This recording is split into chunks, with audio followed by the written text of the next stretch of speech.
Good morning, everyone. This is Karen Dotson from the Medical College of Wisconsin, and we're at the table today with Dr. Kevin Izard. Top of the morning to you. Good morning. Yes. Top of the morning. Yes, that's Yes. the way I feel at 7 in the morning, That's right? right. That's right. Yeah. Like berries on the vine, get Ooh, sweeter okay. all the time. Okay, go ahead, doctor. That's right. The quote L. Panel of this morning, as we know, it is Good Friday today. Good morning, Debo. But certainly, I was just wondering. I wanted to inquire. Folks can see you, Doc, Mhm. and we just want to know why y'all gussied up today. Oh, You know what gussied up is, don't It's you? Good I Friday. know gussied up me. It is. It Put is on Good you. Friday. Why and y'all this is gussied a up, man? special day. You got Yeah. a doctor's appointment or something? Well, I got doctor appointment every day. Oh, that was good. he's preaching today. That's right. happening. Don't forget Well, about he it. is a deacon, so he Yeah, can bring the and word. a choir director. And the choir right. director. You direct the choir too? Well, the praise team, yeah. Oh, I didn't I know am. that. So you learn something every day. Yeah. Is that cashmere? Man, no. I'm just messing with you. Nice. In other words, it's People think he's funny over there. He got jokes today, We right? got jokes today, but We're going to pray for you on Good Friday. Dr. Izard is looking very, very, very nice. this Dapper. He's morning. Dapper Dan this morning. Yeah. So this is a special day, Good Friday. And for those that believe, this is really a special day for us. I Right, think that, right. and that's what we want to recognize today. Am I correct on that, Doc? That's correct. We're going to talk about spirituality. Something I feel strongly about. Me too. And how it really helps with our health, Mm-hmm. how it can heal the body and the mind. Mm-hmm. And so we're going to have conversations when we look at it on the medical perspective, the religious perspective, and the clinical perspective. Mm-hmm. So we're going to tackle it in all three different areas this morning. So I'm looking forward to that as we really proceed and move forward with this conversation. And Miss Karen, I need y'all to just bear with me. Mm-hmm. Good Friday represents what? Mm, For those that are listening that may not understand or may not know. Mm-hmm. So Good Friday and then Easter Sunday it represents he rose. Resurrection Sunday. Right. Resurrection Right. Sunday. Yeah. Mm-hmm. Yeah. So what does Good Friday represent? Boy, you are bringing up a little controversy here. I don't know if you intentionally did that. No. No. Traditionally, Good Friday has been the day that Jesus was crucified. Jesus Christ, he was tried, and he was on Thursday night. He was crucified on Friday, Mhm. and they Sunday him in morning. the Sunday morning tomb. he got up. Right, and Sunday morning he got up. Okay. Now the controversy is this: if you count the days, it said that he said he'd be in the grave for 3 days and 3 nights. Well, Friday you can't get 3 days, 3 nights out of that, and so a lot of now the way the Jews count a day, they don't count from morning to the following morning. They count from the evening to the following evening. Okay, Mhm. so you can count a day, from Thursday night would be the start of Friday for us. Mhm. So you can count that way. But even then, you still end up a day short. So a lot of people are starting to believe now that he actually was crucified on Thursday. Mhm. Okay, rather than our Thursday, rather than what we call Friday. And if that's the case, then it caused a problem. Okay, then when they had the Passover meal, so what was that? They talked about the Sabbath. Mhm. Well, the Sabbath is again for Jews starts on Friday night. So they think when they had the Passover meal actually was the Sabbath meal that was on Friday night. So a little bit controversy there, but Whatever traditional. day it is, Right. I'm just like, I we're just was asking. celebrating it, okay? Right. Even if it's 1 or 2 days off, it's still a celebration of what Right, he recognition. has done for us. And so That is I'm a correct. believer in Jesus Christ, and some people that might be listening might not. And so that's why we want to talk today, Debo, about spirituality and positive thinking. Amen. Okay, because we know that there's different ways that people can think positive. I know that for me, my belief in God is so strong that that's one area that I really kind of lean towards to help me with some challenging times. And so Yeah. So we were looking at research to really see exactly Right. what that's all about, doctor. You know what? And surprisingly, there's not a whole lot.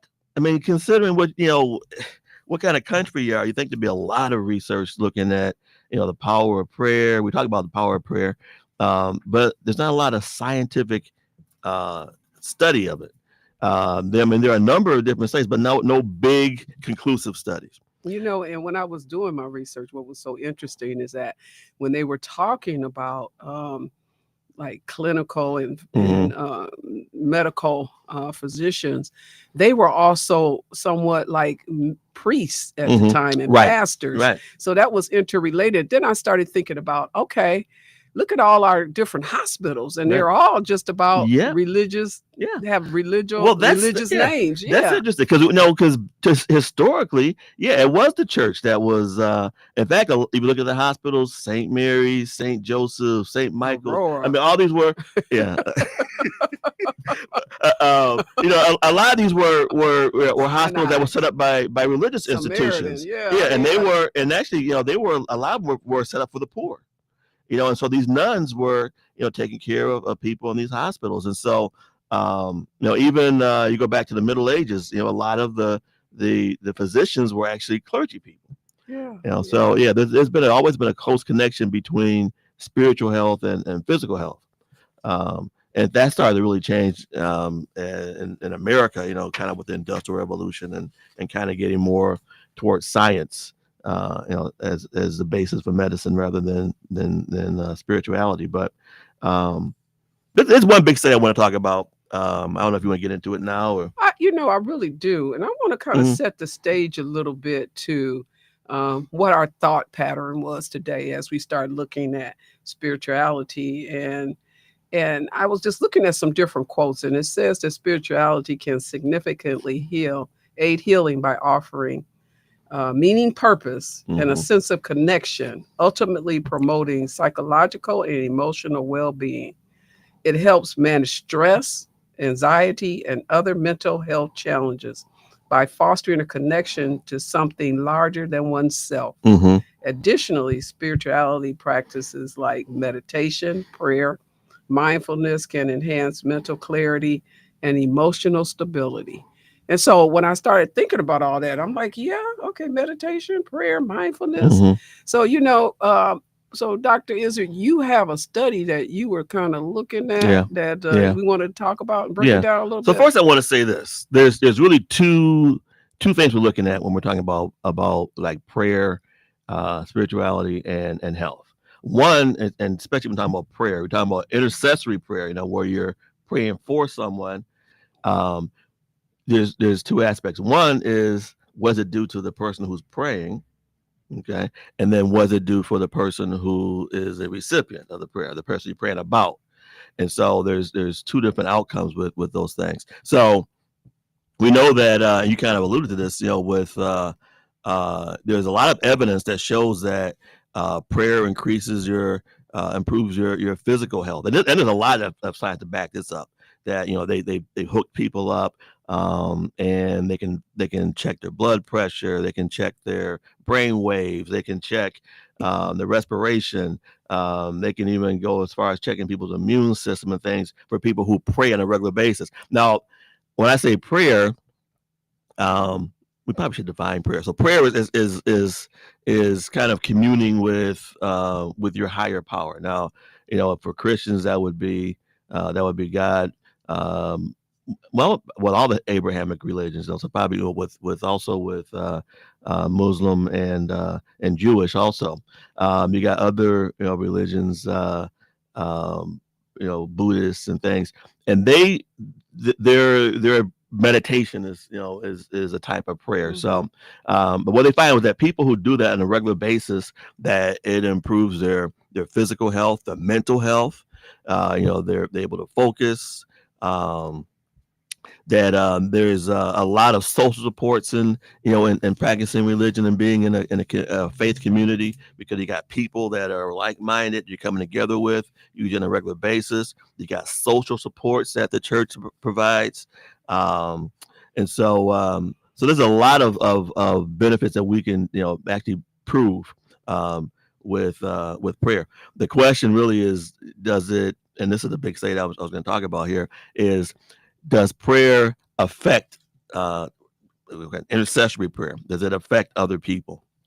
Oh wow, Yeah, that's a good one there, because I know a lot of times people will say, "Will you pray for me?" right, right. And I'm kind of curious, Doc, to see how Yeah, you're gonna talk we're gonna about go with that. this. Right, Yeah, how you right. going? Because now, again, this is the, I think the beauty of it is that when you pray for somebody, you're probably getting more out of it than they are.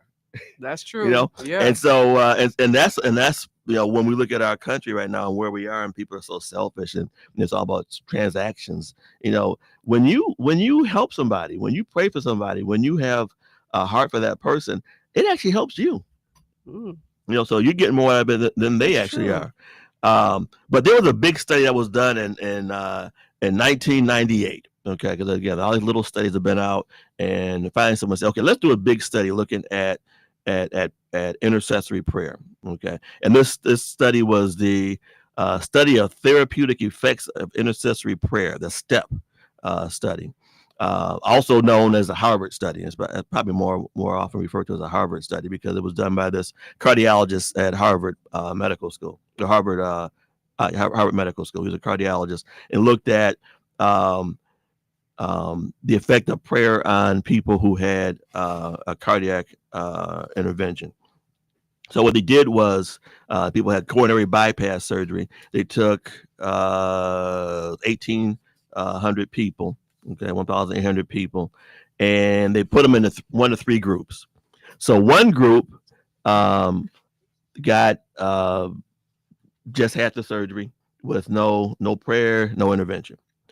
Second group, they were prayed for, um, and they were prayed for by different denominations and different faiths, but they were prayed for, and then but they didn't know that they were being prayed for, and then the third group of people, and that 1,800 people were prayed for, but they knew they're being prayed for. And what they Mm, want to find out was that, did the fact that they knew they're being prayed for, did that affect their recovery? Or what they looked for was complications from the cardiac catheterization. Um, what they found interesting was that about 52% of the people had complications from their cath. Okay, that's about half the people. Um, the people who were prayed for and knew they're being prayed for, 59% of them had complications. So actually, they had a worse outcome. wow, Yeah, which that's is, interesting. right. So yeah, and no one knows exactly why that is. Maybe someone theorized that maybe they felt more pressure knowing that they were being prayed for and that they had to do well, and maybe that contributed to why they had a higher rate of of complications. But yeah, that was the one that really kind of a lot of people were looking at, and people on both sides looked at it and said, the people who were like pro prayer said, "Oh well, this was a good study, and it proves that prayer makes a difference." Although again, scientifically, there was no difference between the people that were prayed for and the people that weren't. A lot of the skeptics, they said, that kind of proved their point. But again, it was 1,800 people is a lot of people, but that's a relatively small study. When you look at, there's a big database we always often refer to, the Cochrane database. Cochrane takes basically what Cochrane is a study of studies.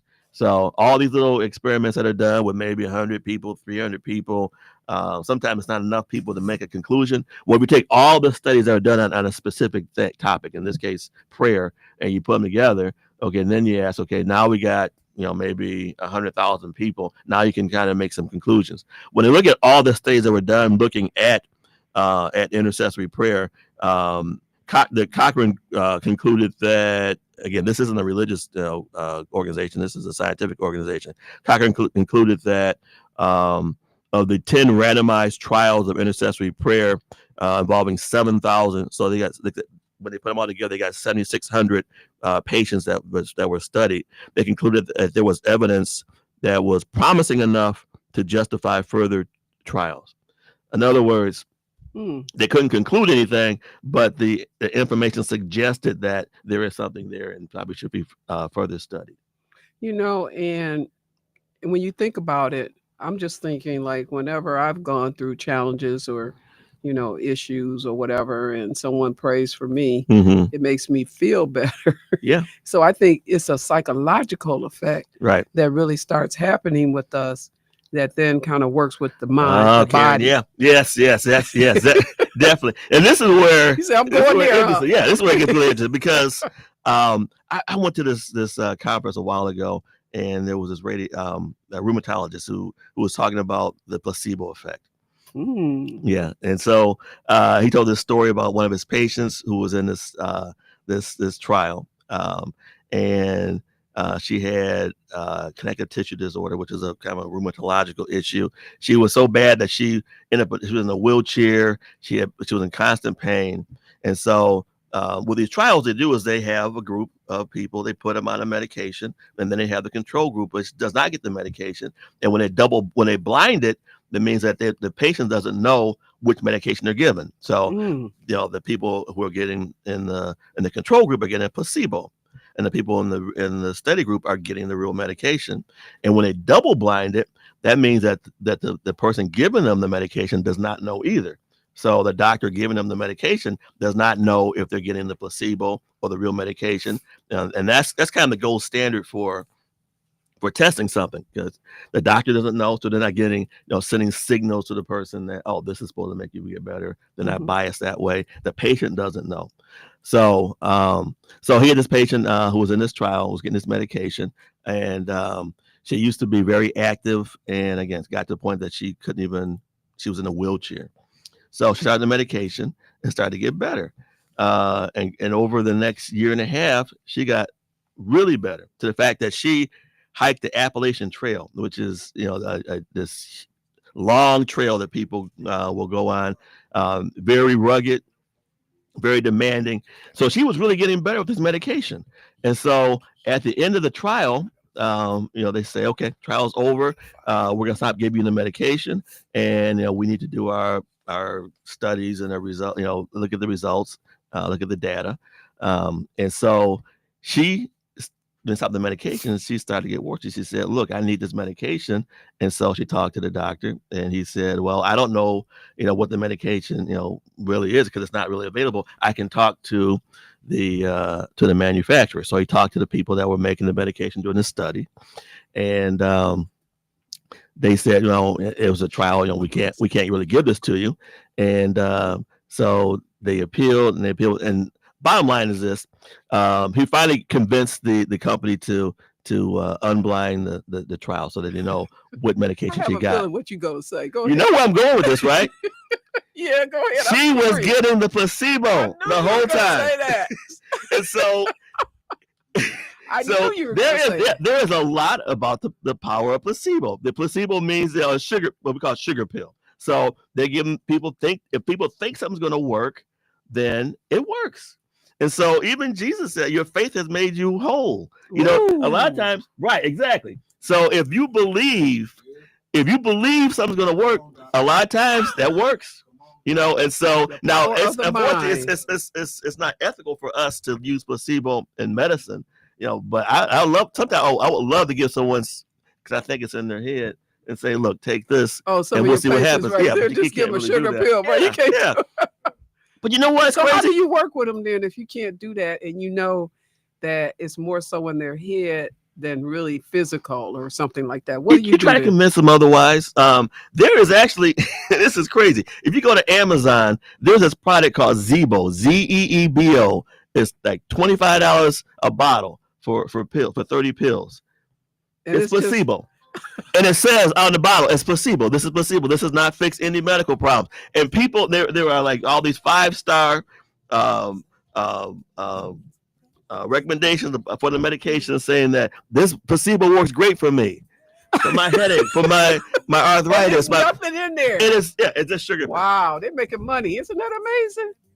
Wow. So I think a lot of it, even with you talk about faith healers, I think a lot of it may be true, not because of the faith healer, but because of the person believing that they're healed. Wow. So that's really interesting. As we're sitting at the table this morning, And I want to welcome you to call us and have some discussion. We're talking about positive thinking and spirituality as it relates to good health and healing for the body and the mind. And so we're going to come back, and we have a special guest that will be joining us, Pastor Teresa Thomas Boyd, as well. And we're going to also deal more with the spirituality of it. And as I mentioned later, we'll be having a clinical psychologist as well joining us, Dr. Zeno Franco. So please join us back and call us at the table. You can reach us at 444-5253 and 444-5250. And of course, 414 is the area code. We'll see you back on the other side. We're in this love together.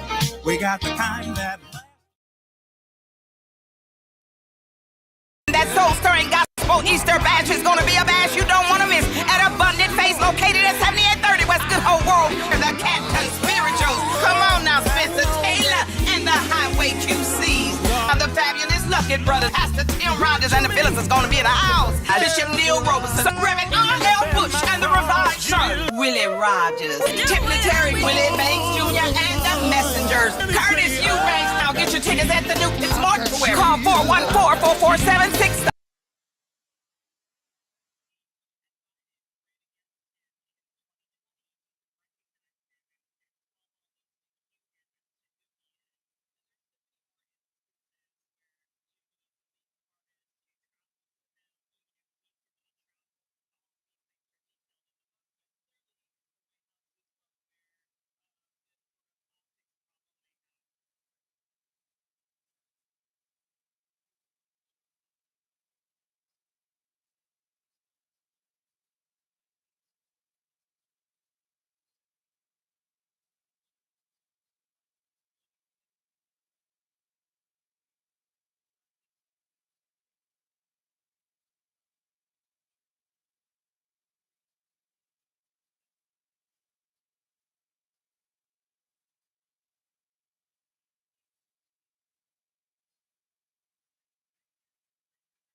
I want to welcome everybody back. This is Karen Dotson from the Medical College of Wisconsin, and I have with me Dr. Kevin Izard, who is a family practice physician. Yep. And today we're talking about spirituality and also positivity as far as when we're looking at our mind. And and Doc, you were really talking before break about how our mind has a lot more control over our physical being than we even realize. If you think about it, all the stuff, every impulse you have starts off in your brain, okay? And your mind controls your brain. And so when things start going wrong, oftentimes it's the brain that's telling it to do that. So when you got like pain, for instance, when you stick yourself with a needle in your arm or something, the pain's not really where that needle is. The pain is in your brain. So those electrical impulses go to your brain, and your brain interprets it as pain. So so a lot of people who are looking at like pain management, is trying to get it. We know that if you've been walking around maybe in the house at night, you stub your toe and you're busy doing something and you don't even realize it till later on. You sit down and it starts aching. Now that's been going on the whole time. Is just that because your mind was distracted and elsewhere, you didn't feel it until you sat down and start to focus on it. So same thing it is with with other pains. If people are depressed, if people are just sitting around thinking about their pain, they're more likely to have problems with pain versus people who are busy, who have their minds on other things. And so that has a huge impact on on our functioning. So all of our functioning really is controlled by our mind, and that's where a lot of the a lot of studies looking at yoga and meditation, where they find that there's benefits because you can control your breathing, you can control your blood pressure, if you concentrate enough. And a lot of the stuff that we're dealing with, people who are living in America, Black in America, we're dealing with stress. A lot of it. Yeah, and that stress has an impact on you, both physically because you make these hormones in response to that stress, endorphins and cortisol and other things that affect your blood pressure. They put you in that fight or flight mode. It's affecting your immune system. It's affecting your ability to sleep and concentrate. All those things are affecting your overall health. And as a family doctor, we train our residents to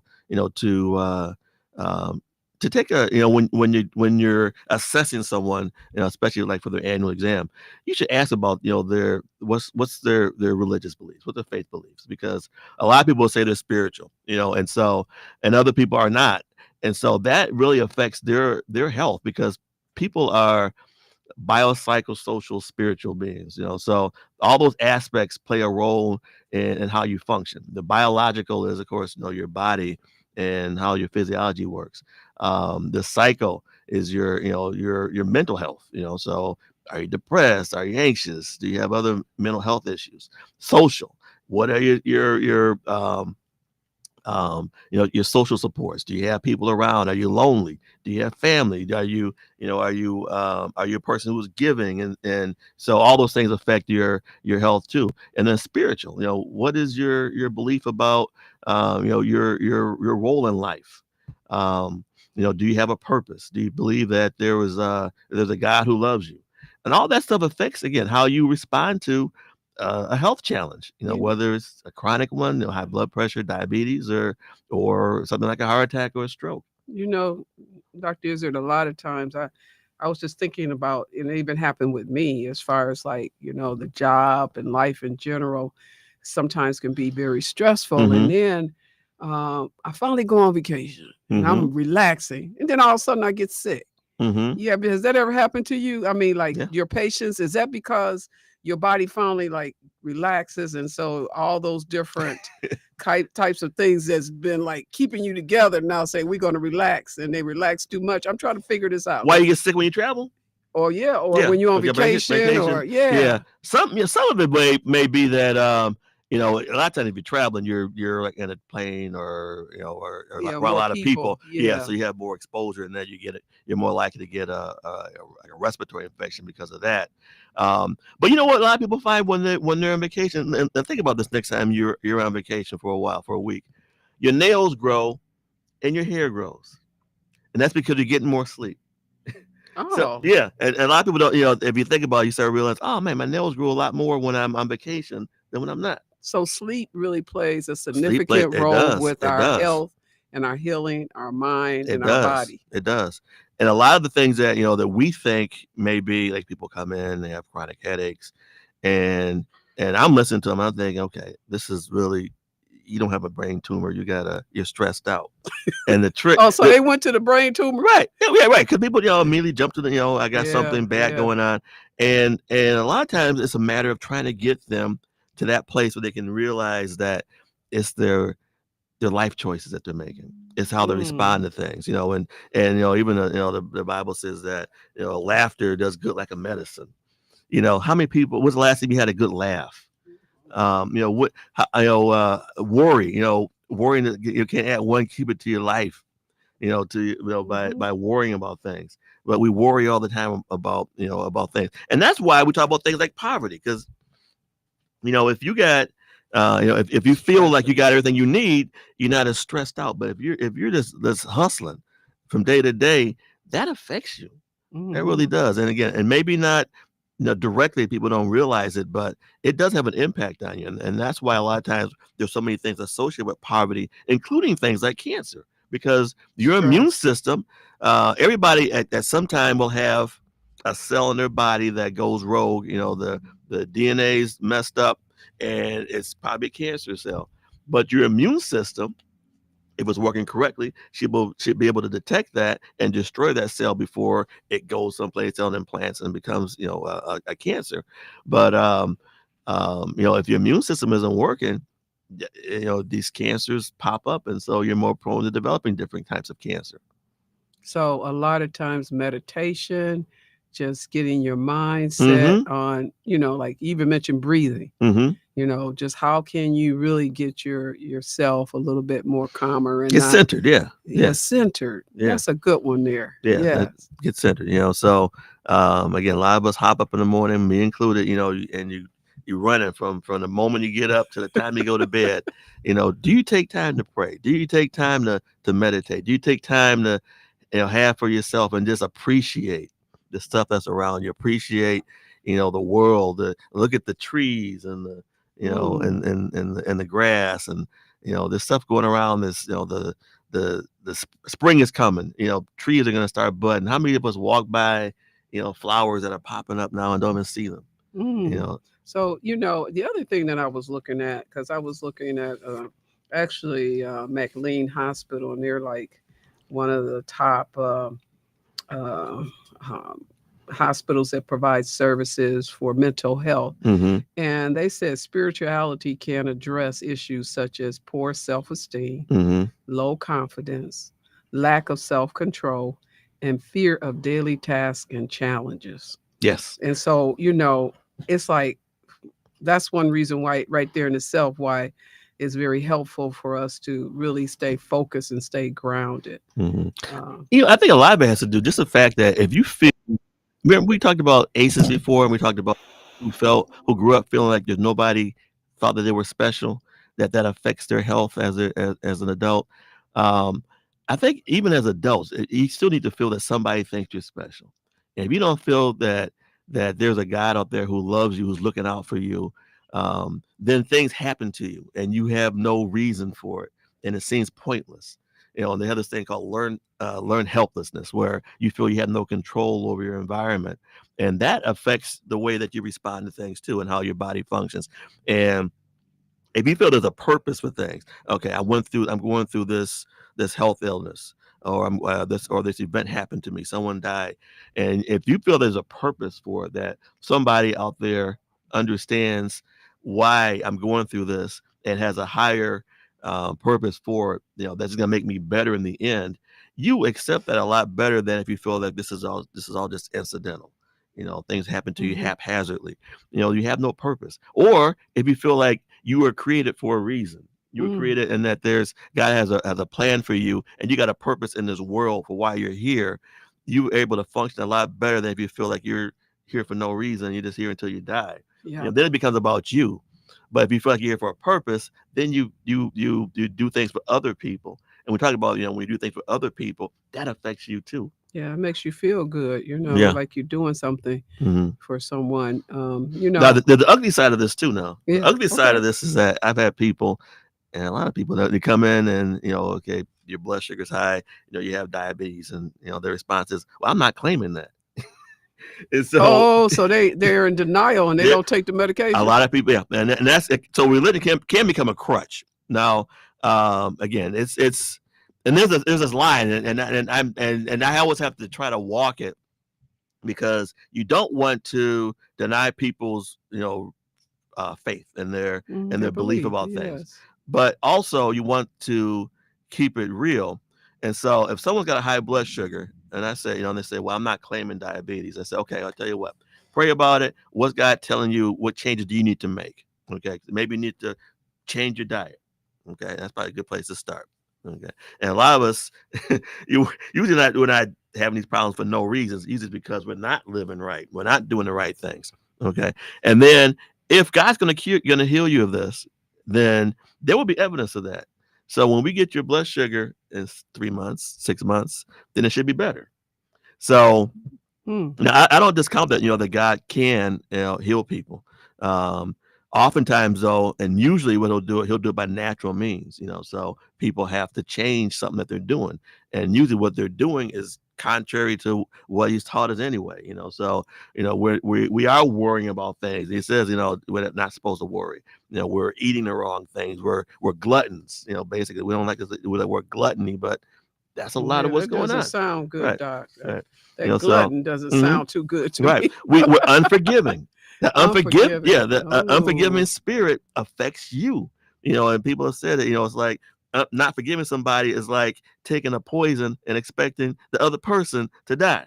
And it affects you. It affects you. Yeah, it really, and I was just thinking about, like, when we start thinking about how you mentioned earlier about all these different things that start happening to people. Mhm. And so what I realized sometimes, and I had to correct myself some years ago, because then I was like, okay, what else is going to be next? And so then, instead of saying something about the positive of what's going on, you're always thinking this negative stuff. Mhm. And I always feel like when you do that, it draws more. It does. You It know. does. Yeah. But again, if you're in that negative mode, it affects, again, we're talking about the immune system. It affects your blood pressure. It affects your breathing. It affects all those things. Affects your overall functioning. And so, if you have and as you see people, they have a negative outlook at life, and it affects them. It really does. Yeah. And you get two people that have cancer, and one person has this positive outlook, and their family comes together and they're going through it, and they even are blessed by going through that situation. And other people that come in and I'm gonna die, and they have bad outcome and they die. Yeah, So yeah. a lot of times, your attitude about something affects how you respond to that challenge. It's kind of interesting because I remember years ago, because my parents have been dead like over 30 years now. But I remember when my father was sick, and I was telling him, I was reading all these positive thinking books. Mhm. And I was like, you just got to think positive. Come on, we can do this, And then when it didn't happen, it was like such a downer. And I was so young too. Right, right. And so then I had to go through a transition psychologically on how to handle that situation. Yeah, and So- that's oh boy, that's a whole other, Okay. because I think that's the ultimate challenge, is that we need to line our will up with God's will is for us. So you That's can, it, yeah, yes. because you can pray, and it says that was that a lot of times you have not because you pray not, or you ask not. So we're supposed to ask for things, but I think as you mature in the faith, you start to realize that God can answer yes, no, or wait. Mm, And a lot of times we don't like to hear the no and the wait. yeah. And so yeah. and so even Paul, who's a man, the Apostle Paul, who was a man of great faith, he had his thorn in the flesh, he described, and he said he prayed 3 times. I don't think he meant just like 3 different days. He prayed. I'm sure when he prayed, he went into fasting and and deep prayer about this thing. And God didn't take it away from him. Now, we don't know exactly what his thorn in the flesh was. Some people think it had something to do with his eyes or something else was going on. But he had, or maybe his stomach, but he had this fleshly thing, this health issue that he had. And God wouldn't take it away from him. And he said, because my faith is sufficient for you. My grace is sufficient for you. So he had to realize that God gave him this thing to humble him. Or it gave it to him to make him depend on him and not on himself. And so God won't always take away that thing that we pray for, even if we pray for it earnestly, and so So Yeah, the goal yeah. is not for us to be without trials and without tribulations. Those things make us grow. We have to have those things. The time when we learn the most is when we go through a trial. And Yeah, so we have to yeah. go through these trials. Yeah, it brings you closer to Hmm. God, that's for Right, sure. right. And on that note, I want to introduce our next guest that's with us today, Pastor Teresa Thomas Boyd. She's from Matters of the Heart Christian Ministry. She works with multiple Hey, organizations Pastor. such as Walnut Way, Marquette University, and the Medical College. And I could go on and on because she's always working on these different initiatives. But we were looking over there to you, Pastor, because as we were talking about faith, I know that you have a lot to do with your congregation and the community as it relates to your belief in God as well. So good morning. Good morning. Good It is morning. wonderful to be here this morning, and I'm thinking of all kinds of things that you all are sharing some of these things. But the very first thing that kept coming to my mind this morning was Proverbs 23, and you may have already said it. As a man thinketh, so is he. Yes. Or a woman thinketh, so is she. Mm-hmm. I get up in the morning and tell myself, good morning, beautiful. I'm not, somebody else may not tell me that. That's Right. right. That- Yes, yes. But I've got to tell myself, I get up and I say, what we going to wear today for God? Mhm. I get up because the way you're thinking is going to help determine even what your day is going to be like. Mhm. Yes, yes. So it is good to be here. This is a joy and love. Thinking is one of my favorite things to do. Mhm. So being able to share this morning, just in regards to how we individually, because we always talk about other people, many times we're looking out or looking at other people, but often we need to look inside Mhm. and we need to think about, what am I doing? Mhm. How am I contributing? Mhm. Or how am I harming? How am I, we have to take more ownership. And I believe, especially as I think about our countries that we live in a country that too often neglect ourselves as well as others. Mhm. Because we'll say things, but we won't demonstrate that. Mhm. It's Actions, in that right. demonstration. It is in that believing and then working it out. Well, the that Bible says makes a faith without difference. works is dead, right? There you go. Right. Right. There you go. So Right. what you gonna do? Mhm. Right. What are you going to do? And so this particular topic is just excellent in terms of how do we think about something. I was thinking as you all were sharing about even when crises happen or something happens, and oftentimes we don't know how we're going to respond. But I remember when my youngest son was very young, maybe 9 days old, had some kind of blood disorder, and everybody was saying, how could you be so calm? Because they were pricking these little needles in this little bitty foot, trying to figure out, well, what's happening with this little baby. And they were coming back saying, we got to take more tests, more tests, more tests. Mhm. And I would be just taking deep breaths saying, okay, God, you gave him to me. Right. He's your gift to me. And you know the plans that you have for him. Mhm. And it ended up, because they were being challenged to figure out what to do, Mhm. I end up going home.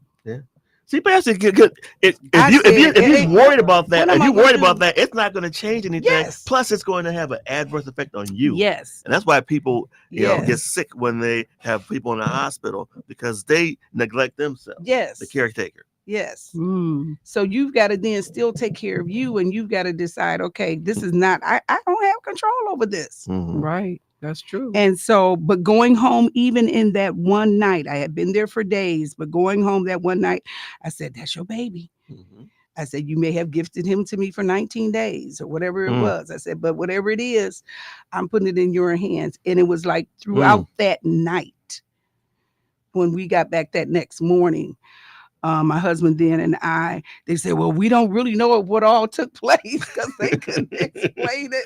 Yeah. But I knew Wow. that it was the hand of God. Mhm. Wow. And so those things that we're thinking and I like so often, even though we don't want to always use scripture, especially when we're working with everyday people that may not be religious or Christians or Mhm. whatever, but there's so many powerful words. Yes. Not only as you think, but also as you speak.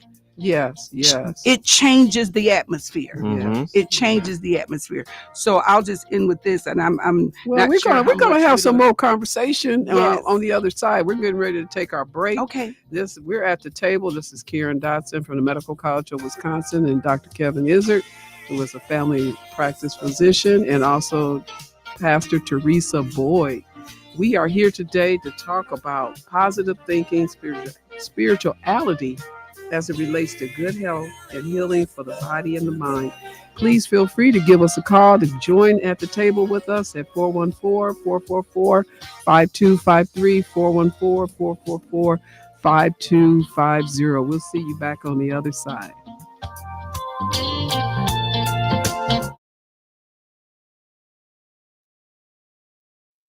That soul-stirring gospel Easter bash is gonna be a bash you don't wanna miss at Abundant Face, located at 7830 West Good Hope Road. The Captain Spirituals. Come on now, Spencer Taylor and the Highway QCs. The fabulous Luckett brothers, Pastor Tim Rogers and the Phillips is gonna be in the house. Bishop Neil Robeson, Reverend R.L. Bush and the Revived Church. Willie Rogers, Tiffany Terry, Willie Banks Jr. and the Messengers. Curtis Eubanks. Now get your tickets at the New Pitts Mortuary. Call 414-447-6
welcome everybody back. This is Karen Dotson from the Medical College of Wisconsin, and I have along with me my favorite doctor, Dr. Kevin Izard. Good morning. Good morning. Pull up a chair. That's right. We're at the table. We're at the table. If you're And at we the also table, you're have on the a menu. special guest, right? That's right. Pastor. I don't know why pastor uses sometimes is a doctor in the medicine though, right? In the spiritual. But Pastor Teresa Thomas Boyd is with us as well. Yeah. She's from Matters of the Heart Christian Ministries. And we were talking, Pastor, about faith and about positive thinking and how it really affects our body and our minds. Yeah. And, it was a really interesting question during break that Dr. Izard, you mentioned, and you want to ask that again for us? Yeah. So, in dealing with patients, I have patients who oftentimes will, they'll have depression or anxiety, and sometimes it's just a spiritual thing. Again, they're too busy. They're going through some event in their life, a divorce, a bankruptcy, they got fired from their job, whatever. But you got other people that obviously have mental health issues. They might be bipolar, they might be schizophrenic, they might have, really serious medical issues going on. And oftentimes those people might need medication or they need intense counseling. And the challenge is to try to figure out at what point is this biological and how much of it is spiritual. And the question I asked Pastor Boyd here is how do you deal with patients or with your congregants, who might have obvious mental health issues, but don't want to address it. And again, in our community, we don't. I think we're getting better about it now because we didn't think therapy was for us. We weren't the kind of people that are going to go to a therapist and talk about our stuff because I think we see it as kind of weakness, or we should be able to figure it out ourselves. But what do you do when you got a person who really needs intense counseling? And do you feel comfortable even doing that with patients? Where do you draw the line? I keep saying patients, but with your congregation, where do you draw the line and say, okay, this is more than I can handle? And then what's your attitude about telling people that you need medication, you need therapy? From the very beginning, I will say this. I never approach anything to think that I can handle it. So my first thought and approach, no matter what the situation is or who the person is that I've got to tune in to the Spirit, because the Spirit leads and guides, and the Spirit gives wisdom in the things that we do or how we do it. And to remember that each individual is so different. So in sharing or in talking, the first thing that I usually try to do is just listen. When we jump to conclusions, when we decide, and even in our own communities, well, that one is just, that person's crazy. And we write people off.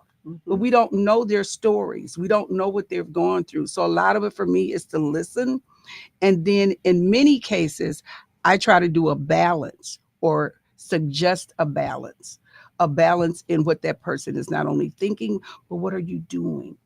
Who else is around you? Do you go? I've suggest and recommend therapy, because these are things, again, that people don't know or can't handle by themselves. And even as clergy, we don't know it all.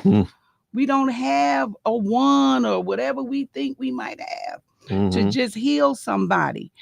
It is a process, and helping people go through a process. So I try to take the time, and that's another big deal when it comes to faith and people that are believers, is sometimes we want things immediately. And that's not necessarily the process that you're going to need or you're going to have to go through in order to come out better. So for me, it's definitely it's more than the one step. I do like believe that about a process. I do believe in miracles. I believe in I do the too. one step. Yes, I really do. I've seen it happen. It's happened in my life. But I also know that many times it's going to take a process for us to get to that victory that we want. Yes.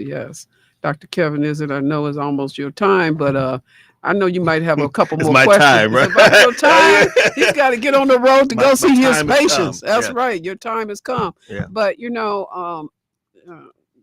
we were talking this week about, what to really talk about related to bring to the community. And when I was struggling with, I said, this is Good Friday. And then, I had a conversation also with Dev Nevels and then past Dr. Izard and then also Pastor. And we were like, this is ideal for today to have a conversation on Good Friday about our faith and about positive thinking and about a higher being and how people that how they can handle stress and how they can handle things that come up in their lives and what to do. And so, Doc, I'm just wondering, like, do you have some last words of wisdom or comments to kind of wrap up what you were talking about this morning? Right. So I will say, again, there's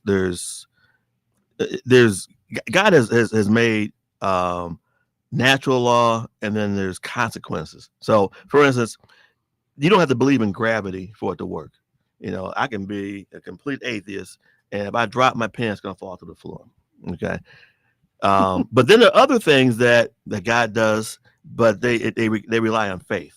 And so stuff like healing, and you need to have, belief for that to work. And then there's things that are kind of in between where if you have faith, it's going to affect you in natural ways. Like you're talking about prayer. Again, there's a lot of strong scientific evidence that shows that if you have a positive attitude, if you if you pray on a regular basis, if you come together and fellowship with other people, it has natural effects on your health.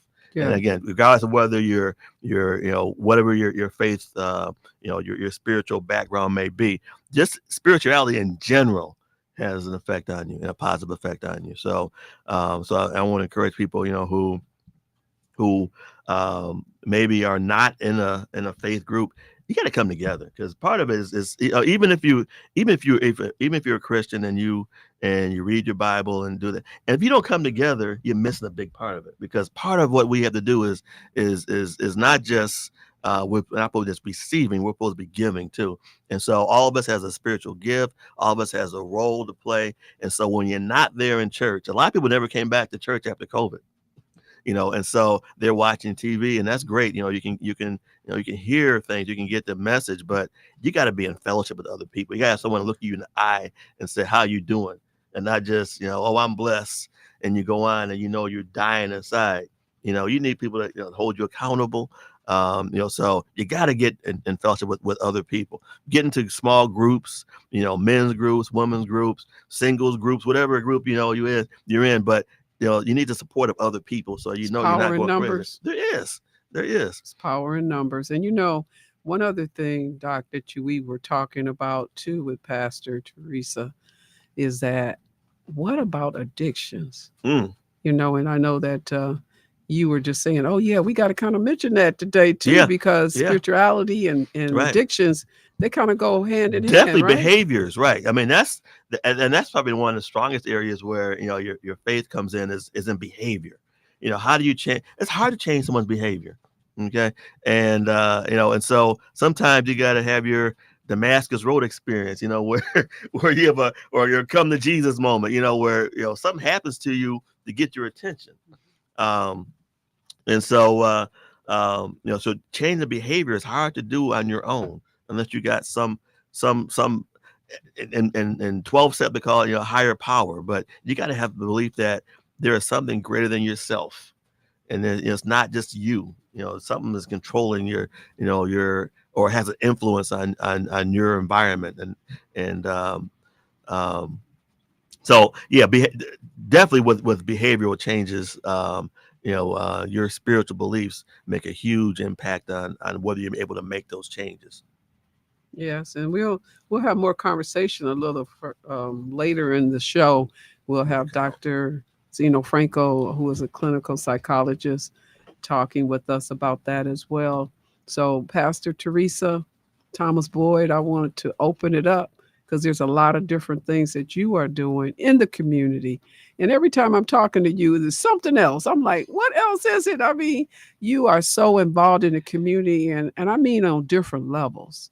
It's not just, yes, you are a pastor of a church, yes, of a ministry, but you also go out into community and you really try to let people know the importance of voting, because you've done that and you still do that when you need to. You also let people know about the importance of different types of programs that are around to work with and assist in that effort. So, can you kind of tell us some of the things that you have been doing in the community for some years now? Yes, thank you. Many things.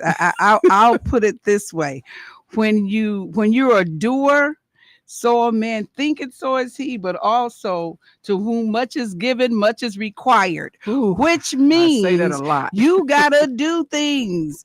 And those activities, a lot of things were even instilled in me as a child. So when we talk about this thinking thing and what does it mean and what does it look like, we had examples when we were growing Yes, up. we Our did. church was an example of, I always tell people, we had the horizontal line going real good. I said that was my cross learning experience, was to Yes. reach out. And so Yes. that community was instilled in me at a very early age. Being able to, and it doesn't always matter the issue, it does matter that we're engaged and we're working and we're serving. That also has a good mental attitude on yourself, because then you don't concentrate so much on, oh, what's really wrong with me? Why did that happen to me? When you're Exactly. putting your energy and your time into the world, into other people, you have less time to worry about your little stuff, because you see somebody else going through 10 times worse than you, Yeah, and you you know, can I do always better. think about that, Pastor, when they were just saying like somebody was complaining because their feet hurt until they saw a person that didn't even have feet at all. Yes. And then it's like, okay, let's put this in perspective here. Yes. And so it's almost like, um, we have to look at it a whole different way. And that's what you're really telling us here. Exactly. And when you look at things, for me, even all of the different projects that I work on, is because I'm talking about and dealing with the whole person. Yes, we're mind, we're body, we're spirit. So dealing with that whole person, you're doing different things. For some families, I'll never forget when I was working on an organizing project, and we were telling parents, knocking on doors, that education should be number one. Your kids, education, education. And when I was going knocking on the doors, the parents was like, well, yeah, education is important, but that's not my number one. And I'm like, okay, now I'm supposed to be trying to And they started influence giving you a and giving list, them. right? And they gave me a list. And I said, well, okay, what is it that you need or want different from education? And one parent said, work. I need a job. Mm. So education is important for me, but working to feed my family is important. Another parent said housing. Another parent said, and then enough of them said, we need to make sure we have a safe place to take our children to after school. Oh, So when yes. they said Yes. that to me, I was working with the organization, and we knew that after school programs were getting ready to lose their funding. So we had to change the way that we were doing things, took on those after school programs, because that's what the parents told us was important. And we went to work with the state superintendent to keep 19 schools from shutting down their after school programs. Well, how long ago was that, Pastor? Oh my goodness. This was when I was with Citizen Action, so it had to be in 2000, maybe 4 or 5. Okay. Okay. And so those programs, because they're state funded and federally funded, they were depending on money to come in, and they're closed. It was a closed time for them to, they didn't know if they were going to receive more money. And all of those parents were concerned. So those are the kinds of things that you look at. We may have to change the way that we're doing something in order to help people. So what you're saying is that you went for one reason and you found out through the community there was something else that was needed. And so that's why it's so important a lot of times when you're justifying the need, you're doing that by going and talking to people, and they're telling us what they really need instead of Exactly. we telling them Exactly. so what they should be doing. or Yeah, I what know. they should be saying, or Yes, how they should yes, be yes. living. Until you know their story, you don't know. Mm-hmm. And so all of these projects and programs, healthcare, environmental, all of these things have an impact on people. So we Mhm. will, as they say, I will learn. I'm on a learning curve right now. What housing? I'm not in the construction. Mhm. I don't know that much about that world or that work. But what I do know is that it makes a difference when people don't have a good place to live, when they can't afford their rent and they're getting evictions, then there's something that we can do as a community. Yes. So those are the things. If the Lord puts it in my face and in my hands, okay, God, let's do that. Just tell me what you want me to do. How can I go about it? So I'm chairing an organization right now, the Milwaukee Community Land Trust. And in that land trust is affordable housing. We need to help people get housing. So we work on these programs. We're working right now with the African American Tobacco Prevention Network. We're getting ready to have programs to help people stop smoking. This is about what we're thinking and also what we are doing. One of the greatest scriptures that I always like to mention to people when it comes to the mind is Philippians 2:5. Let this mind be in you, which was also in Christ Jesus. The mind, and I used to tell people, even when we had that great slogan going on, WWJD, what would Jesus do? One day I was talking to the God about it, and he said, no, first, what would I think? Because before you do something, you think something. And so I said, okay.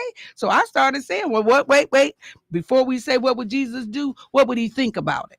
Right, Because right. there would be a process in your mind before you go and do something. So let's do things. With this No Menthol Sunday coming up, we're doing something. We're bringing together congregations, leaders to talk about how do we deal with tobacco. The tobacco industry is one of the oldest, and the billions of dollars that they profit, they kill millions of people. So we need to know that and deal with that. But No Menthol Sunday is actually having a brunch to inform pastors and leaders on Wednesday, April 30th from 11 to 12:30. We'll be at Greater New Birth Church. Greater New Birth Church is located at 8237 West Silver Spring Drive. And we will be bringing information, a toolkit for churches to know how they can help members and community to deal with the smoking habits. And how do we, again, this is a mind thing, because you got to think about what you're doing and how you want to better your health. And if someone is interested in that, you can register at No Menthol Sunday, WI.com. No Menthol Sunday, WI.com. And you would be able to get information. We have activities for children. They've made coloring books for adults Oh, wow. and children. They have parties for young adults and teenagers. They call it Paint and Chill. And so the young adults can come together. They can do things. They even will be giving incentives to congregations to get mini grants to do little things Oh, that that's they would wonderful. want for their congregations. So this is just one thing, but there's so many. And we would encourage you to get involved. Let me just give some statistics I was hoping you briefly would do about that the because this is tobacco. pretty deep here. Because when we say they make billions and kill millions, listen to this, people. Every year, tobacco and nicotine products cause, and these are preventable deaths and disease. Every year in Wisconsin, we lose 7,900 lives to tobacco use. Every year. That's in Wisconsin That's in alone. Wisconsin alone. Okay. Now multiply, we're not even talking about other states, but look at this whole country and how addictive tobacco has been. And also in history, it was tobacco that we worked and slaved in first.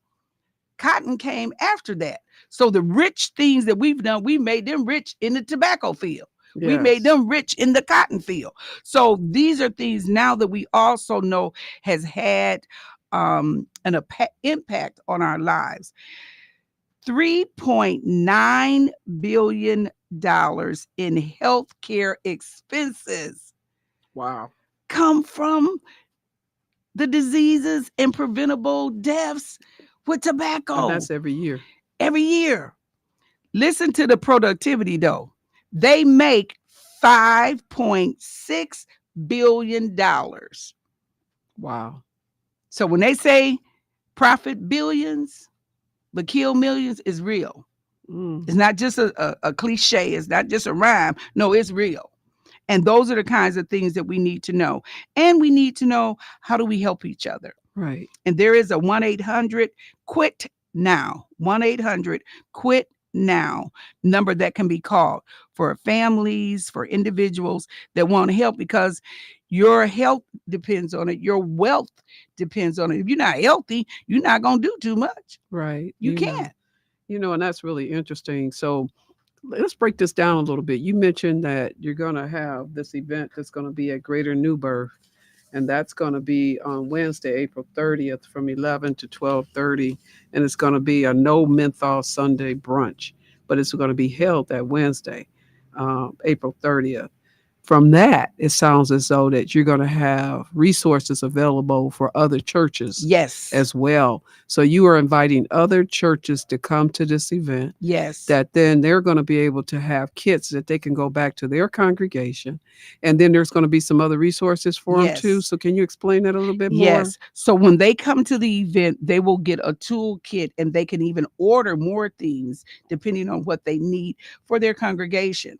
So in that, they would receive materials, educational, they will receive opportunities. We have poets that are already ready to go to churches and be a part of programs. There's going to be incentives, $200, $500 to give to congregations to help them to do activities within their church and community. So we want to make sure that people know this is for everybody. But we did, when they started this in the church, they thought that it would be a good thing. The Black Equity, let me get the wording right, the Center for Black Health and Equity, which is national, started this. And when they started it, they began to ask churches to just put a no menthol Sunday once a year, where we could emphasize and work with and encourage people. And then all throughout the year, they would still have places and people that they could go to and talk about how to make a difference. And so this is what we're doing on April 30th, but the actual no menthol Sunday is May 18th. May 18th is a Sunday, and we would observe that nationally. We even ask retailers. Now, everybody don't agree with us, but we even ask them, don't sell your cigarettes that Sunday. Okay. And we okay, do have some retailers that have agreed, Okay. that have said, okay, for your no menthol Sunday, we'll let people know no cigarettes will be sold, to Okay. acknowledge and to recognize, yes, it does kill millions of people. Okay. Pastor, there are some other things that you have been doing in the community too. What are some of the other things that you've been doing? We've been working on recently environmental, and this is again holistic. Everything that's a part of our lives is important. So with the environmental projects, we are working on how to have what we would call energy sufficient and safe homes. We're dealing with we energies. We're dealing with how much people are paying for their electric bill and how much Okay. it is, because in the inner city, we pay more than other people, but we have less. So how do we deal with that? We've been able, even So why is it that we pay more in the inner city compared to others? What's that all about? it's about the housing stock. It's about where we live. It's about the old buildings that we live in. It takes For more energy. It's Okay. about weatherization. We don't have those things that other people have to even repair or take care of their homes. It's about even understanding the solar and Mhm. other things Mhm. that we could be doing different. Cooking, eating, nutrition, gardening, all of this. I'm not a gardener, but I'm learning how to do things Yeah, because now we had because yeah. it's going to be healthy for me. Yeah, It's going to be yeah. healthy for my Good. family. And I'm so glad I got other people in my family that like to garden. So They can help you out, they can Pastor. help me out. Pastor, we have a caller on the line, Yes. and we want to welcome them to At the Table this morning. Good morning. Thanks for calling and being at the table with us. Caller, are you Thank you. there? Thank you. Yes, I am, and it's good to be at the table with you. It's been a while, and I'm missing all my goods, my cherry pie and everything. There, I'm missing at the table, my orange juice Welcome, and everything. welcome, So, good morning, Miss Dobson. Good morning, evangelist minister Pastor. Teresa. Yeah, yes, yeah. Pastor Good morning to all. Teresa. Good Yes. morning, Milwaukee. Tyrone. Good morning, Mr. Rideout. Good morning, Mr. Carvey. All right. What can we do for you this Yes, and morning? a Thanks for calling and being at the table. wonderful, blessed, joyous Lord Friday to us all, and his stake to the cross. But he rose again, so we got beyond the cross on Resurrection Sunday, and we're going there. Yes, indeed. She's talking about addiction and the things like that. Dust has a lot of the little dust has a lot of asbestos particles in it, but dust is small. That's why you have to dust every day. But as far as addiction goes, I guess you're talking about bloodstream. Right? And good morning, Dr. Izard. I missed him, but I hope he's listening. Dr. Izard. Yeah, I'll get with you though. I'm gonna have to come in there and sit sometime because I'm gonna have to crack Debo, man. Man, trying to muffle me, man. Okay, what can we do for you this morning? Well, I was gonna say addiction. So if I don't smoke, I know my younger nephew and his mother smoked, but so he must have got because it got in the bloodstream, right? So once it gets in the bloodstream, then don't you to help get out of the addiction state and phase of mind? Don't you have to go through kind of like some kind of chemo or get the blood filtered and cleaned out a little bit there?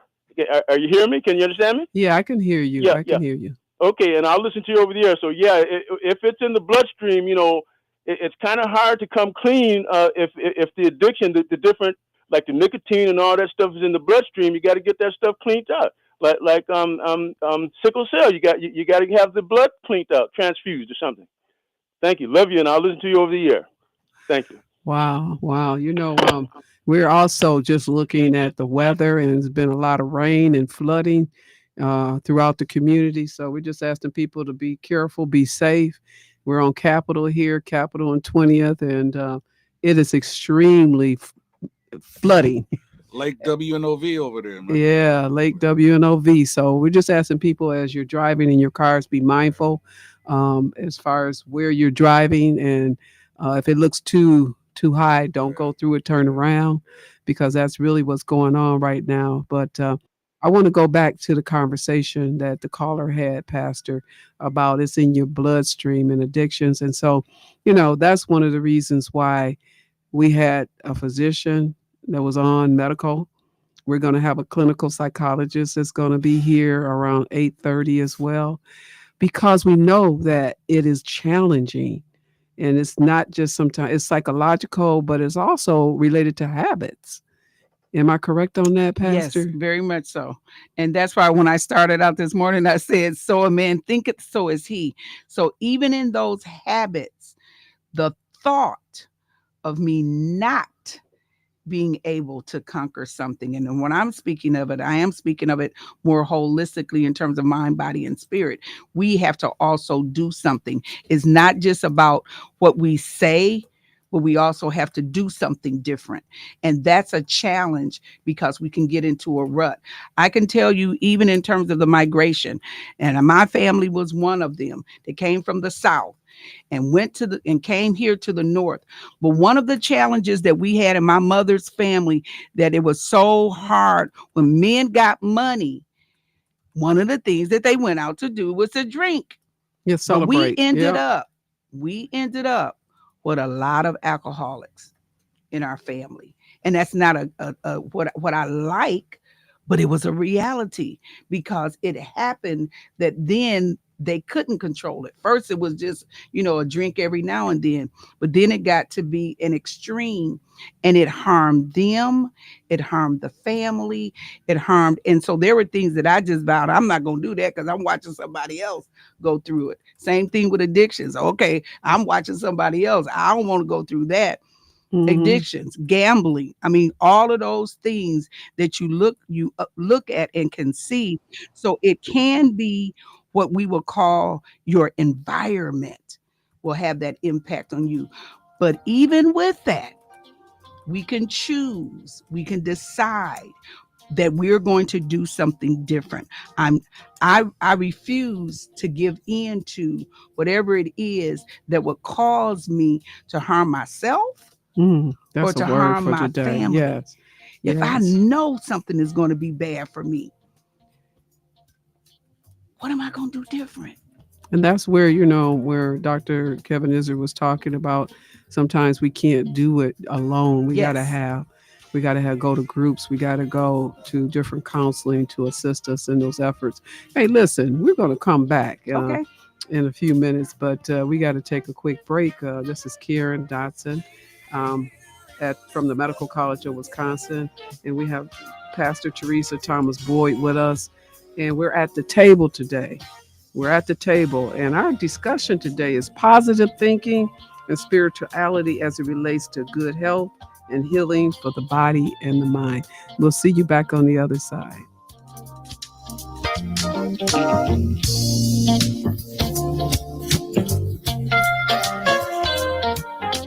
That soul-stirring gospel Easter bash is going to be a bash you don't want to miss at Abundant Face, located at 7830 West Good Hope Road.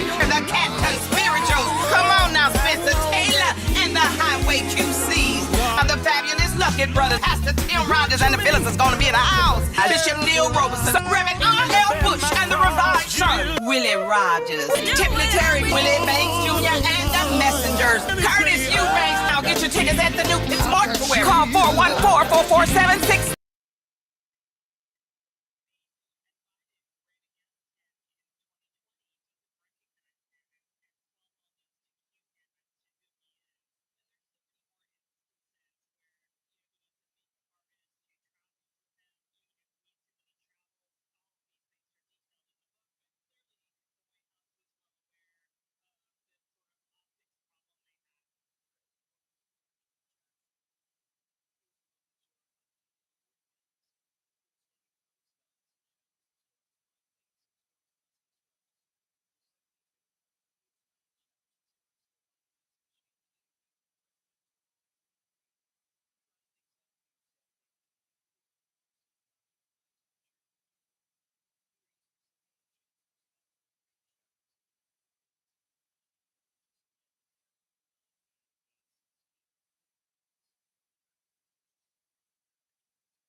I want to welcome you back, and hopefully you are safe in your cars. It's really been raining and it's flooding in places. If you can look outside our window, we see they call it WNOV.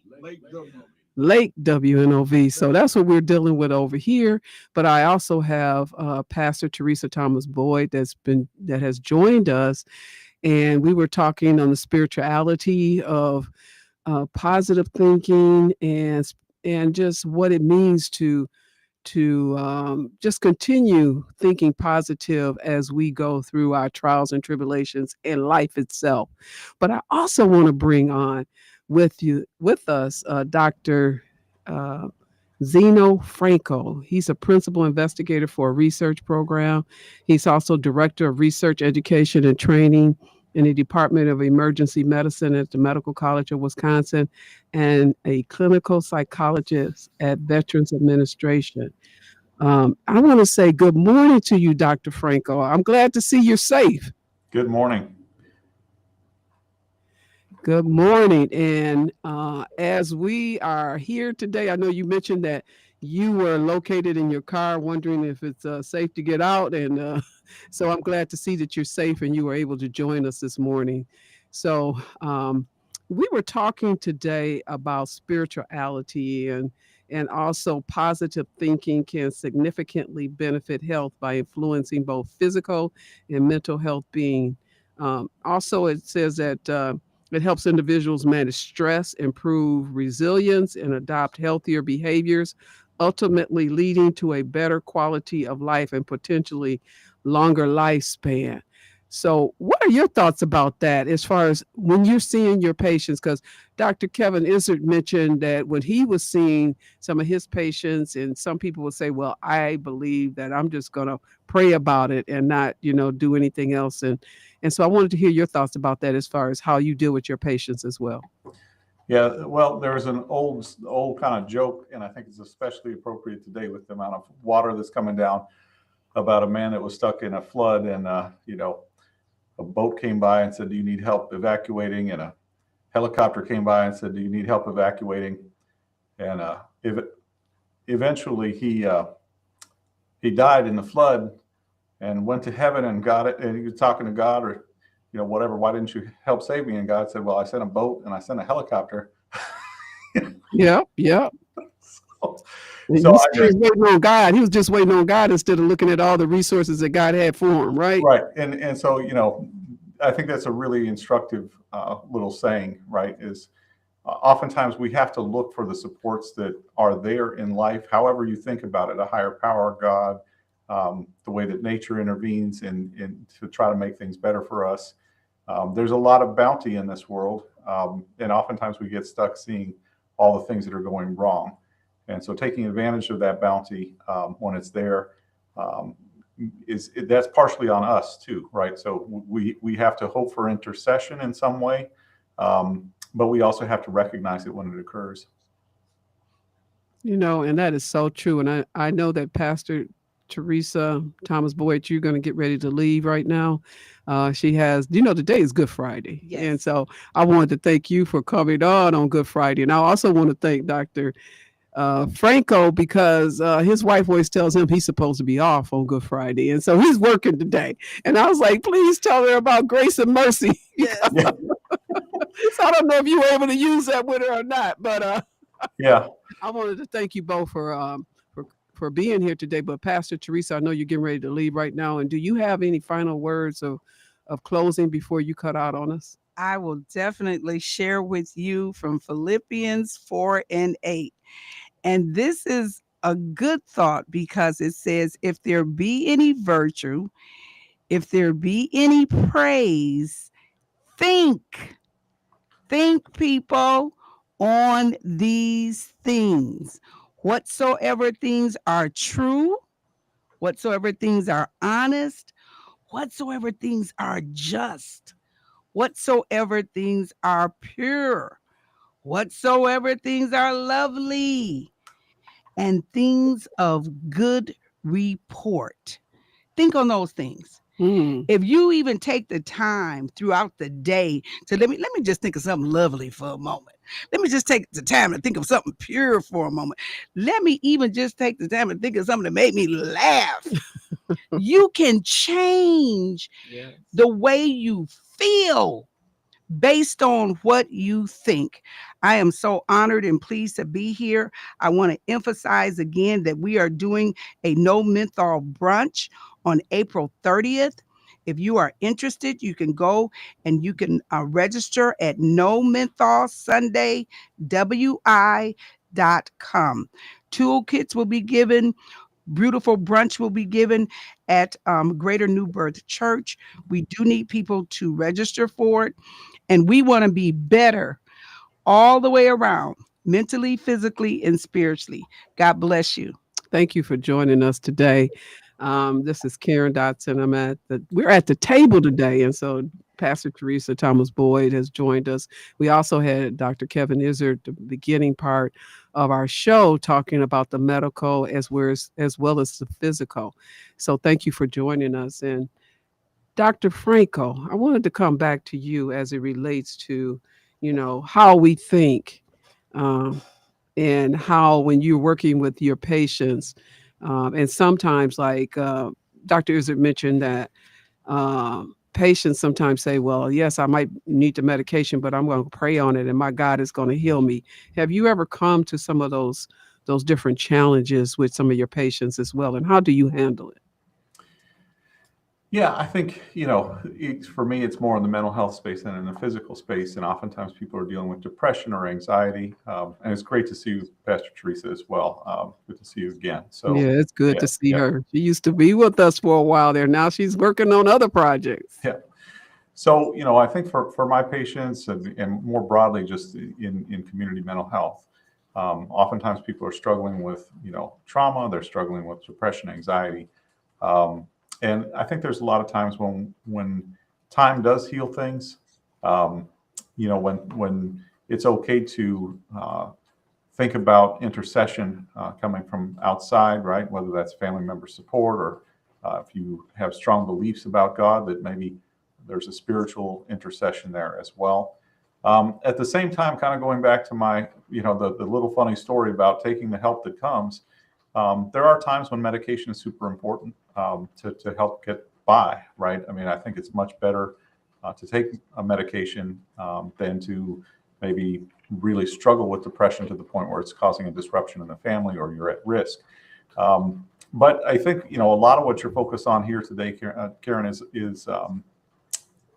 thinking through how positive thinking can affect us. And oftentimes I'll see folks that kind of get stuck and they are having a lot of difficult thoughts, and they just stop doing things. And I think one of the pieces around kind of positive thinking is, sometimes it's very difficult to be motivated to change.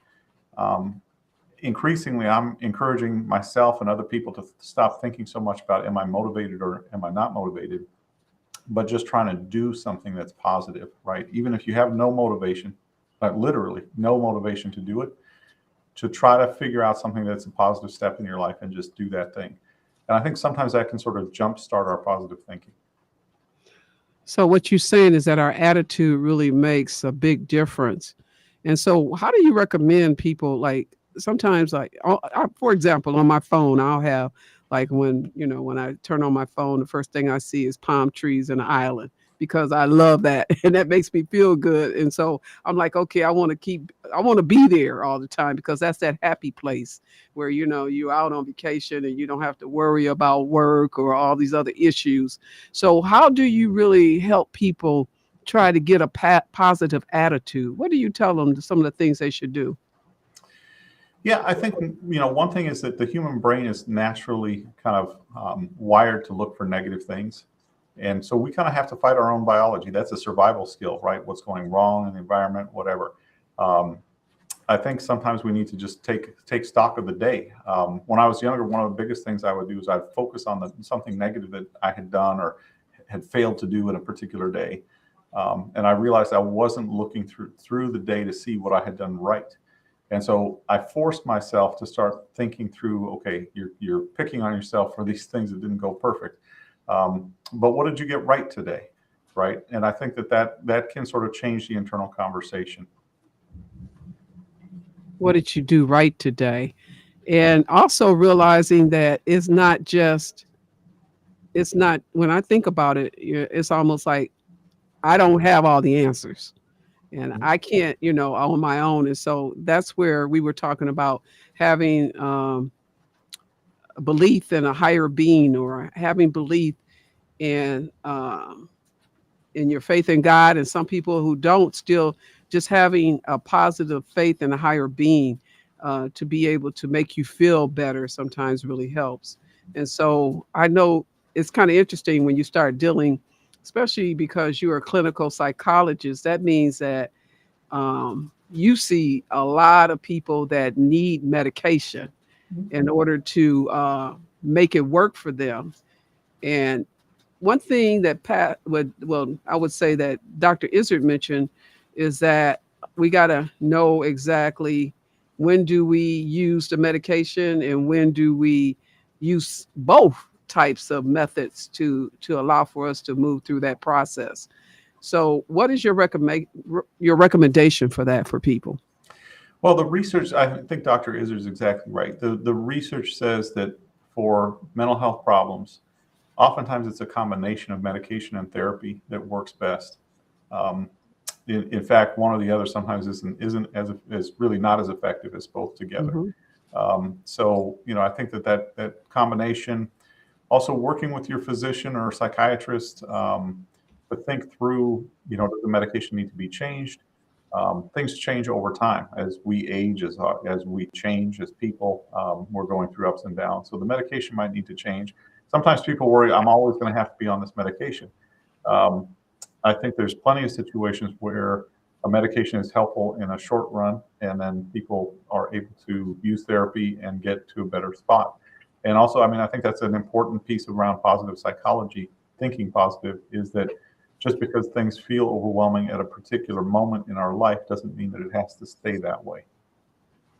And then also we were talking about addictions as well, Dr. Franco. And I was just looking at a text that Dr. Kevin Izard, as he's driving on in, he texted, he said, most addictions, you don't need anything special. Alcohol can be one that would be life-threatening when you withdraw. Some drugs are dangerous. Talk to your provider before making any major changes. Can you speak to that as far as how people should handle some of those addictions as they're trying to move off of them? Yeah, I think, I'm not a medical doctor, right? I'm a psychologist, so it's a little bit different type of doctor. So it's, I think, best to look to Dr. Izard for kind of the medical advice piece. But, I shared on this show a couple of years ago that my brother was actively using cocaine, methamphetamines, and alcohol in the 80s, and had tried several times to quit. And eventually I put him in a halfway house, and this was in California, and he was finally able to get clean. And so I think one of the things for us to remember is that quitting a substance, quitting alcohol, oftentimes takes multiple attempts. And so it's really easy to get to a point where you think this is never going to happen for me, or it's not going to happen for my loved one.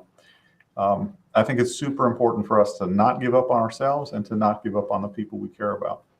I think that's really key, Dr. Franco, when you say do not give up, because we get so frustrated that we just finally say that I'm just going to turn my back. But that's not what you did with your brother, because there were multiple different times that you had to go through a process with him to finally get him to where he's at now. That's right. And this is a real thread in my life, right? So he's been sober for about 10 years now, moved to get away from people that kind of were bringing him back into the lifestyle. So I'm partly also letting people know this isn't an abstract concept for me. It's not something that's been read out of a book. This is lived experience, right? That it takes multiple quits to actually quit. Yeah, and I think that's really key, that we don't give up. It's like, yes, you fail, but every time you fail, you kind of get back up and you move through the process a little bit different the next time. And so I always feel like it's like an onion that you got to keep peeling to get to the core of what's going on. Do you see that a lot of times with your patients? Yeah, I think, to your point, Karen, oftentimes people think like they're going to have kind of a one and done experience, either in therapy or working a problem. Sometimes it takes a few, I'll have sometimes people come to therapy for a while and they leave, and then they think about stuff more and they come back, right? And that process is a kind of a set of transitions that are happening across their own lifespan. We come to different understandings in life and, over time. So, I think the key thing is really keeping our chin up and trying to keep moving forward, right? That sort of idea about positive thinking, changing how we are approaching things. But I also really want to tie positive thinking to actual doing. When we behave in ways that are aligned with our thinking in a positive direction, that forward momentum also helps us to think more positively. So it's kind of a positive loop if we can do as well as change how we think. I like what you're saying as far as how when we think positive and not sometimes we shouldn't be as hard on ourselves. I think a lot of times we're harder on ourselves than other people are. And so when we do fail and you just tell your patients, I'm pretty sure, to shake yourself, get back up. Let's try this. Let's try that. What caused you to really, get to that level? What was that trigger? Because sometimes there's triggers that might really cause people to kind of go back a little bit. Can you speak to that? Yeah, I think this is a really classic scenario, Karen. Like, I think just like everybody else in this life, right? I'm my own worst critic at times, right? And if I feel like I didn't get something right or something went wrong on my watch, I can be very harsh with myself, and that's a fact, right? Life is hard, and we don't always get it right.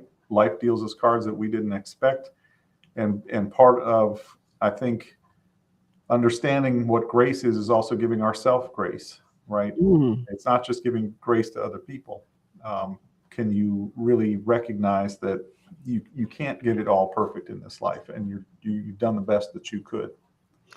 That's key, what you said right there. You're doing the best that you can. And sometimes the best, maybe not, it doesn't look that way to others, but you're doing the best. And so that's why a lot of times I always think about, what caused a person sometimes to be where they are. If we went through their shoes, if we walked in their shoes, a lot of times we might be just where they are or even worse. And sometimes just understanding and knowing the whole story and realizing that everybody takes things differently.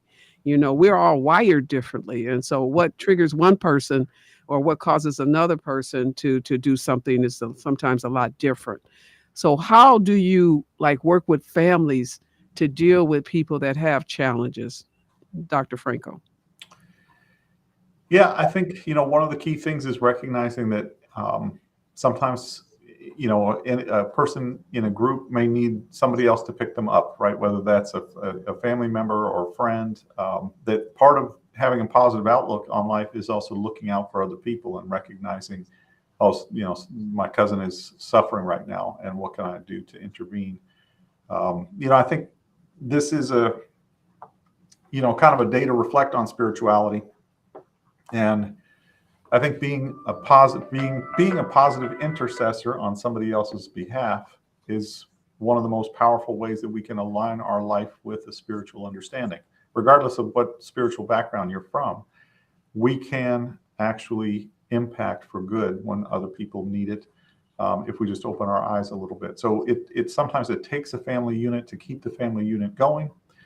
Sometimes it takes a friend unit, a friend group to keep the friends all on their feet and moving forward. We can't all be up every day. So positivity is also a group effort. I like that. So we're getting ready to close our show. We're at the table today. We've been here talking about positive thinking and spirituality as it relates to good health and healing for the body and the mind. I have Dr. Franco, who's a clinical psychologist. Do you have any last words before we close, Dr. Franco? I always like to ask our guests this, and I want to ask you as well. I'll just continue with this little story about my brother, which is not a little story. It's a 30-year journey, right? After he was able to get sober, he was able to buy a small house, and he's been a homeowner for 10 years. And if you asked my mom when she was alive if that would have been the outcome, she would have said no. She would have said he was going to die. And to have that turnaround in his life has been an incredible journey to watch. So what you're saying is don't give up hope.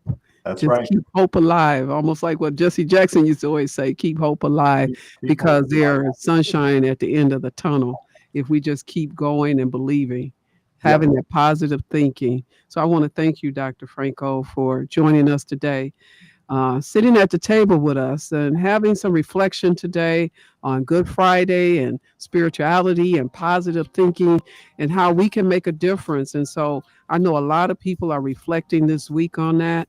And so I'm just going to ask that you just look at things and have a positive mind about things as we move into the spring and the summer. I know that always makes me happy.